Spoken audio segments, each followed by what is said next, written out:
Tiko lampansi agamadili makoma ndizochitika zake ndikumatuta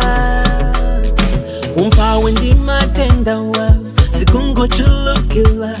ndikumaganiza kuti munachitaya ife atu wanu munziko akulira ndikohora mungachiti inu yosi mukuona azibambo kukwatilana ena kukwilirana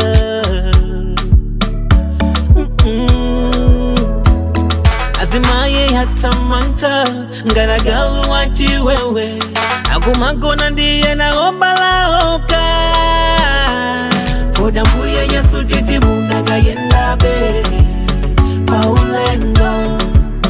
otaweluza antu wochi mafekunodilagajumabe mukuchedwa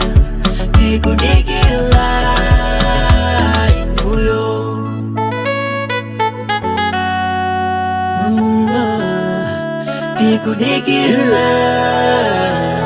Sorry, dziko likutakuva sirina mbelelo pano ntenda pa ntenda dziko la marembelelo sakuleka kuchimwana peza madyelelo ti machimo ranyowa ti machimo ra makelelo ambuye muraruma ngelo simungalakwitse murango mutsogoza adzatidziwitse pa dziko rona ngati pathu adzatidzidzimutse zori ndife ongodutsa adzatikumbutse anthu sakulabada zori mwina nkubisa chikondi mbola pano chinayanja khusa zomwe ruona pa dziko ife tathanazo nzelu ngati lipenga lili kutali mutha kuimba likhwe koda mbuye yesu titibundagayendabe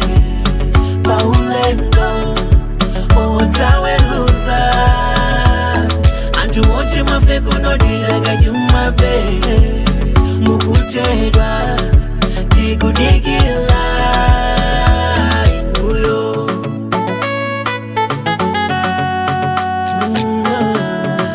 tikudikila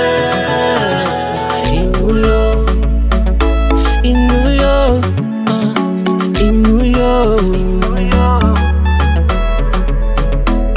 koda mbuye yesu titibundagayendabe otaweluza antu wochi mafekunodilagajumabe